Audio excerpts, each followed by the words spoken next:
മുരടിക്കുമെന്നൊരു താക്കീത് കൂടി നൽകുവാൻ ഞാൻ ഈ അവസരം വിനിയോഗിക്കുകയാണ്. ഗ്രന്ഥങ്ങൾ അറിവിന്റെ നിറകുടങ്ങളാണ്. വിജ്ഞാന സാഗരങ്ങളെ പോലും അമ്പരപ്പിക്കുന്ന വിജ്ഞാന പാരാവാരങ്ങളാണ്. അവയുമായി നർമ്മസല്ലാപം നടത്തുക, അഞ്ചിത കേളികൾ ആടി വാഴുക, അതിനേക്കാൾ നിർവൃതദായകമായി മറ്റൊന്നില്ല എന്നത് അവിതർക്കിതമാണ്. ബുക്സ് ആർ treasures എന്നാണ്. Treasures filled not with gold, silver or other precious stones. What is riches much more valuable than these? Knowledge, noble thoughts and high ideals. Poor indeed is the man who does not read and empty is his life. Gurudeva ദർശനങ്ങൾ വിശകലനം ചെയ്താൽ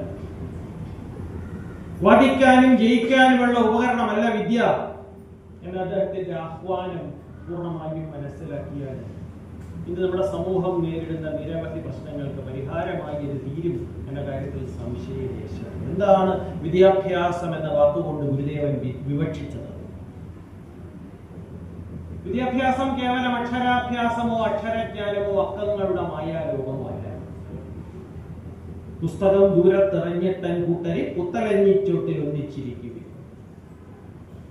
പുല്ലാണ് പുസ്തകജ്ഞാനം എന്നാണ് എടപ്പള്ളി പറഞ്ഞത്. പുലരിതൻ പുല്ലാൻകുടൽ വഴി വന്ന് പുനരവി തോൽക്കുകിലെന്തു പരീക്ഷയിൽ നെല്ലുമേ തോൽക്കൊല ജീവിതാസ്വാദനത്തിങ്കൽ നാം പുസ്തക കീടങ്ങളായിട്ട് അനാരതം മസ്തകം താഴ്ത്തി നാം മൗനം ഭജിക്കുകയിൽ സാരഗർഭങ്ങളാം ഓരോ നിമിഷവും ഊരിരുൾക്കുള്ളിൽ അരിഞ്ഞു പോകും നിഷ്ഫലം. പുസ്തക കീടങ്ങളല്ല, ഉത്തമ പൗരന്മാരെ വാർത്തെടുക്കുന്ന ഒരു വിഷയമാണ് വിദ്യാഭ്യാസം. ഒരു മനുഷ്യനിൽ ചെളി പുരണ്ട് കിടക്കുന്ന മാനുഷിക മൂല്യങ്ങളെ തേച്ചു മിനുക്കി അവനെ കാന്തിയും മൂല്യവും വാച്ചെടുന്ന വജ്രമാക്കി വൈഡൂര്യമാക്കി പവിഴമാക്കി തീർക്കുന്ന പ്രക്രിയയാണ് വിദ്യാഭ്യാസം എന്ന് ഗുരുദേവൻ ആത്മാർത്ഥമായി വിശ്വസിച്ചിരുന്നു. Education does not begin with the learning of the alphabet എന്നാണ് പറയുന്നത്. It begins with a mother's look, a father's nod of approbation, a sister's gentle pressure of the hand, a brother's noble act of forbearance.